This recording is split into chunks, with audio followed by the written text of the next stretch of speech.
Ja, da er vi på vandring. Og ny Finnmarkstur. Denne turen gleder jeg meg til. Jeg går etter området jeg aldri har vært før. Men kanskje jeg ender opp til slutt i området jeg var i 1986. Men her har jeg aldri vært. Et nydelig fjellområde i Finnmarken.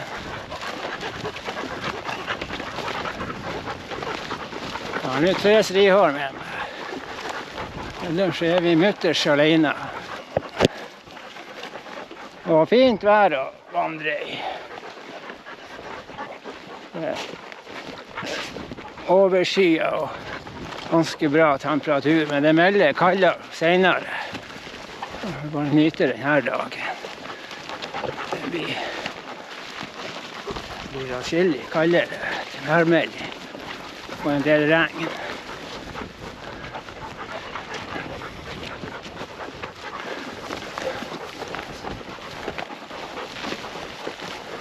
Ja, nå er vi kommet til teltvann. Det er vi pinadø. Og det går fremover. Ikke så langt igjen til vi skal slå opp leir. Det blir bra.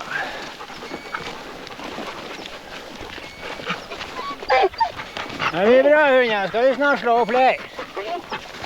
Jeg tror jeg dere gleder dere til.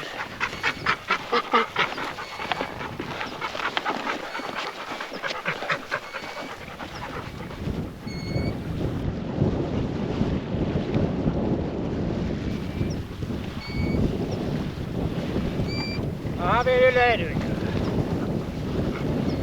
Her skal vi slå oss inn. Rett og slett. Fast.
Ja, jeg har nå fisket noen timer i vannet her, med sluk og spinner og makk og bottensett og fluestang.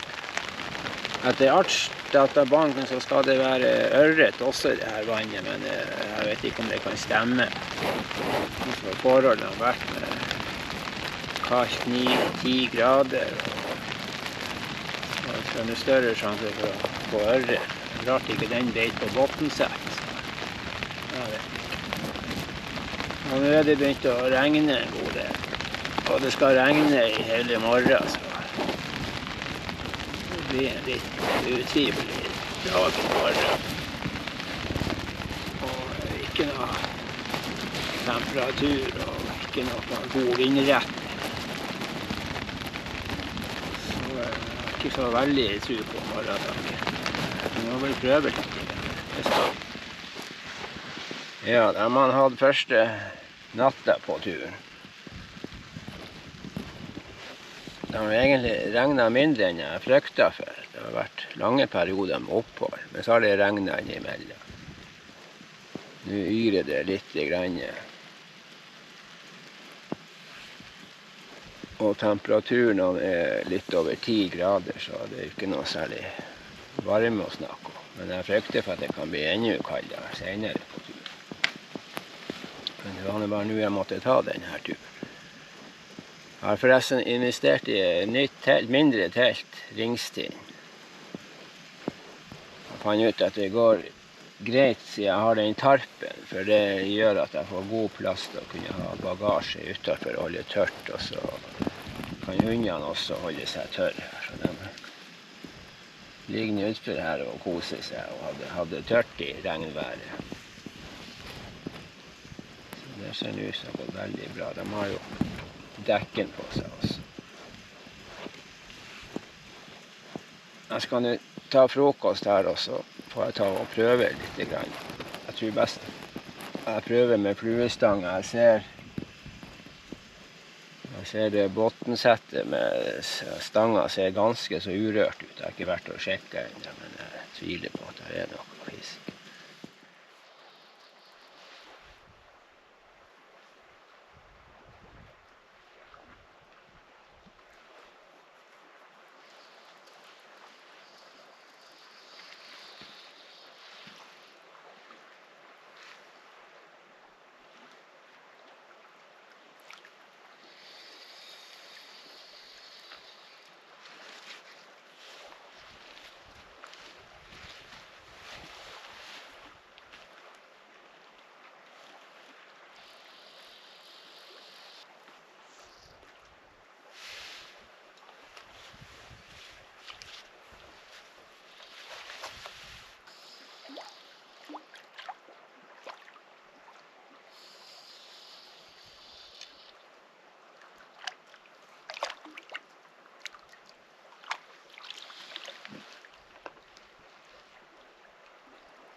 Ja, nå skal det bli ostesmørbrød.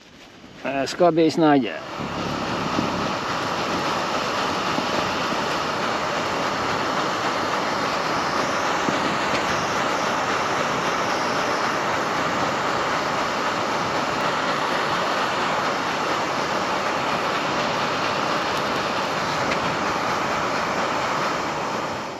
Og til ostesmørbrød så hører det med kaffe.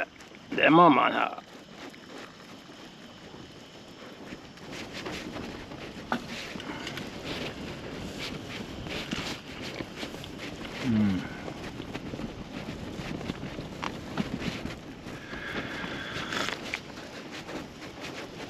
Nam.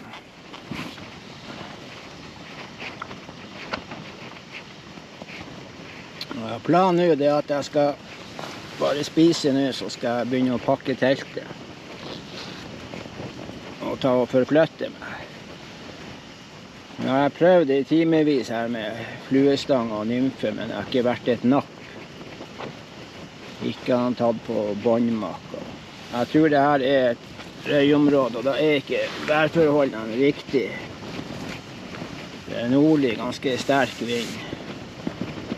dårlig vind for røya. Så jeg skal forflytte meg i området hvor jeg er bra sikker på at det er med større sjanser på ørre. Det burde være en sjanse til litt mer innbringende fiske. Så det er det som er planen nå. Det går vel et par timer med pakke og gjøre alt klart. Ja, vi har vandret et godt stykke nå på vei mot forhåpentlig ørretland. Jeg har ikke filmet noe, det var så mye pissregn og drit. Og flom, jeg måtte krysse en skikkelig elv. Så jeg måtte bare kle meg i kroksen og bruke støttestaven. Men det gikk nå bra. Nå begynner terrenget å forandre karakter her. Begynner å komme ned i skog. Vi synker stadig lavere ned i grende.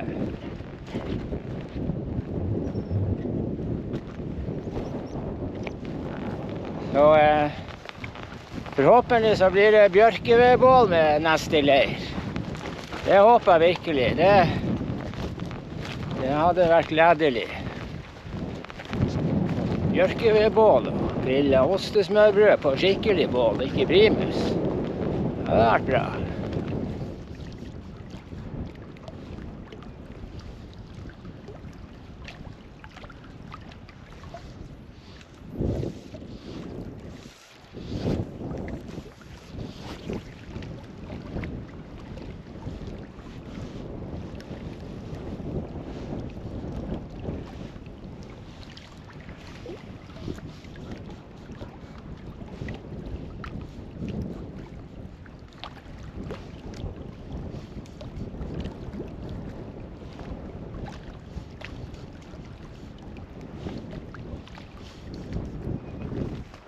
Ja, flinke hunder venter på han far når han fisker. Ja, lydige, flinke hunder.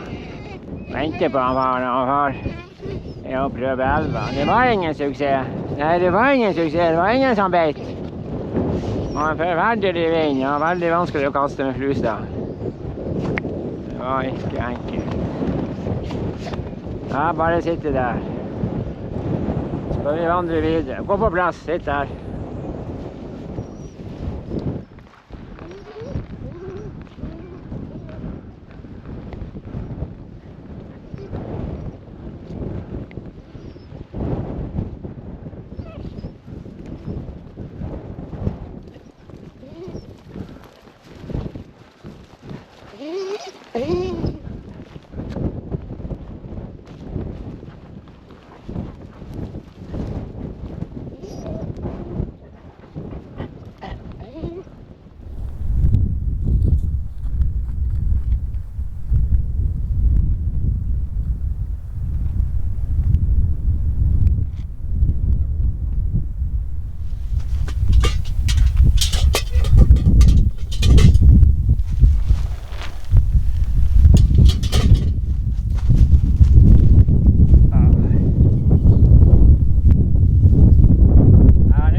Jævlig godt med solbærsaft.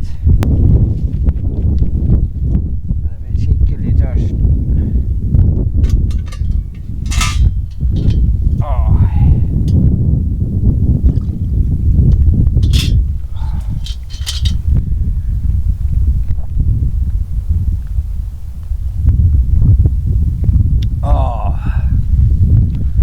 Det var deilig. Kasserollevannet, det viser kaldt ennå. Det lå under tarpen. Det var bare 7-8 grader i natt. Og med tarpen over så har det holdt på kulda. Det er jo jævlig bra. Det er ren i kjøleskapet denne tarpen.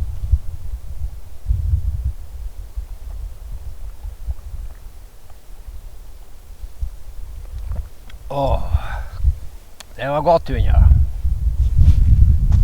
Dere har jo småleppja vann i hele dag, dere. Det har ikke han far gjort.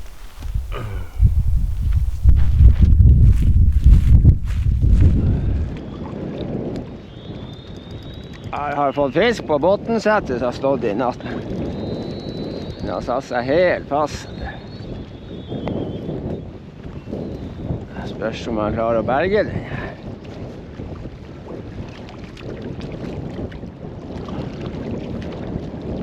Kommer nå litt etter.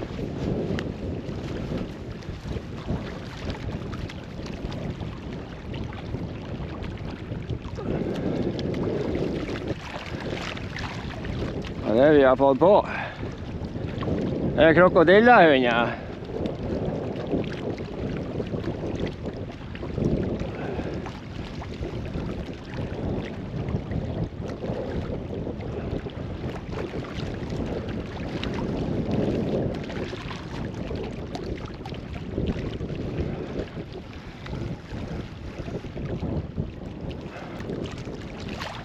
Ja, det er jo nydelig ørret. Han har fått kjørt seg skikkelig. Det var ikke mye liv i den lenger nå. Sånn er det bare i ørretlandet, ja. Da kan man få ørret.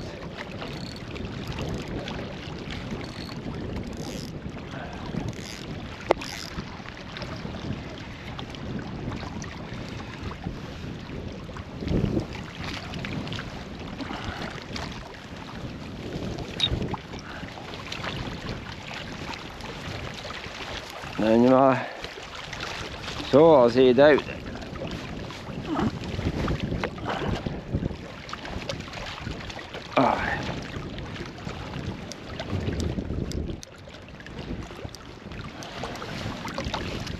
Det man kaller for enkel hoving.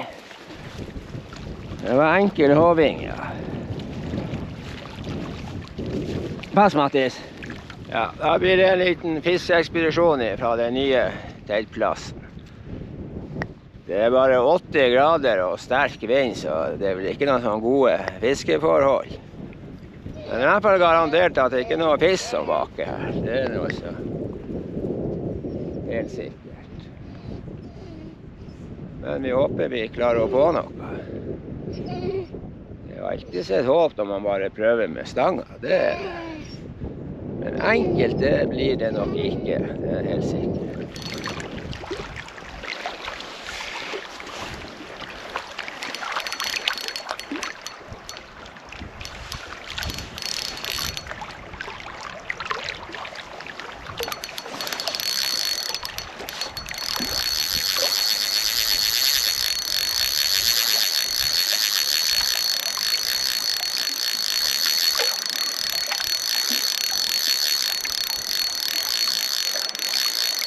Hvordan har han tenkt seg denne karen?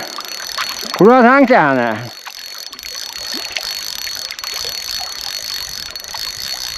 Er du en sprekking? Jeg tror du er en sprekking.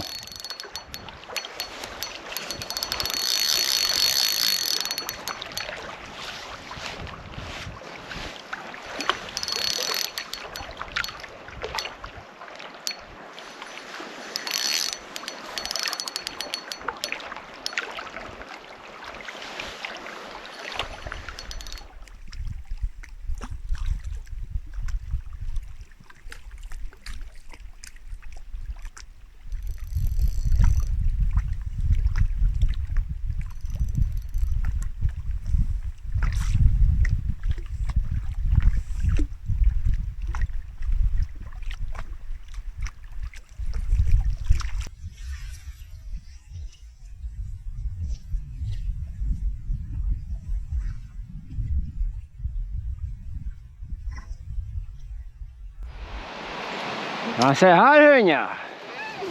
Ja, nå tror jeg vi kommer til låven i sted. Det var jo rene skjære drømmekulpen.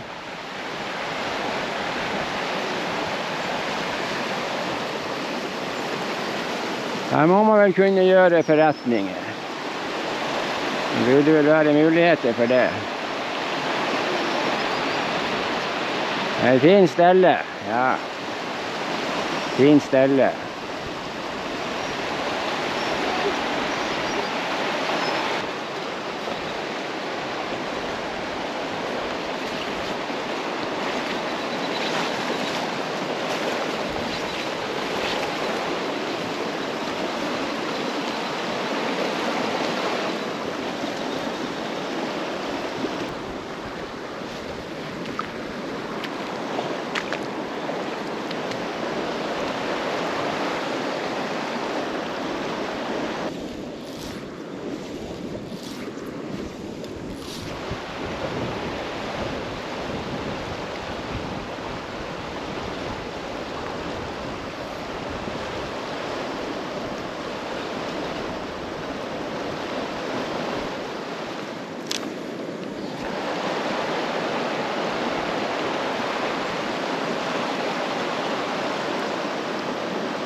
Ja, nå skal det bli ostesmørbrød.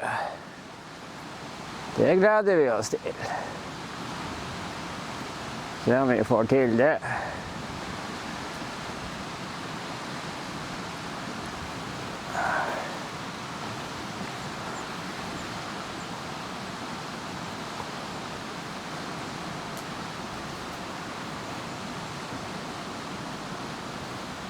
Jeg har nå fisket en stund her, uten å få noe. Det har ikke vært liv. Jeg tror ikke det er noe særlig bitt i denne nordavind som er. Jeg har nå et makssett, bottensett ute. Men jeg tror ikke det har vært rørt foreløpig. Det må jo være fisk, for det er en fantastisk hulp. Djup og fin, og med steiner ute i gjemmeplasser for fisken. Det er jo helt fantastisk. Det er en veldig fin bålplass her. Det er litt sånn lunt. Det er ganske mye vind, men her er det relativt lunt. Så det var veldig bra.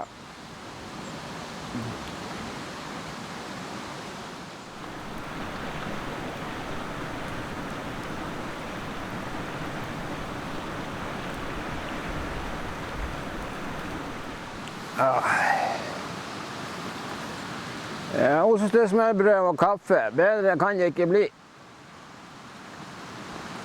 Og bålkokt kaffe enda. Det er jo helt topp.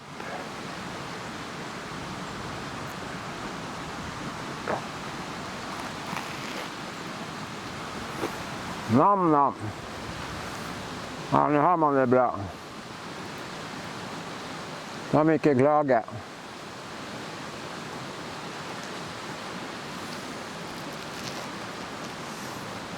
Selv om vi skal få fisk. Det kan jo være håp om at vi får senere.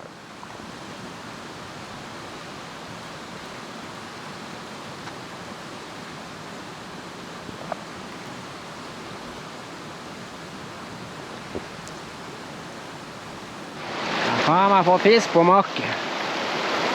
Han har kjørt seg fast.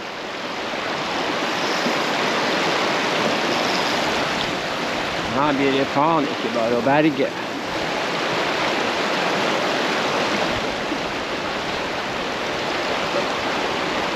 Jeg så fisken hoppa der.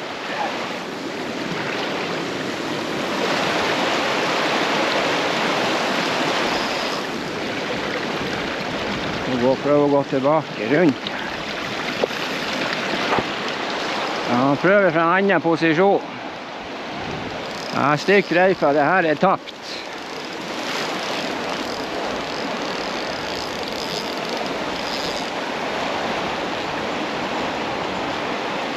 Faen meg så store steiner der borte. Han har kjørt seg inn i en stein. Hva du tror, Mattis, om det her? Vi fikk problemer. Vi fikk jævlige problemer, Mattis. Ja, der slet vi. Ja.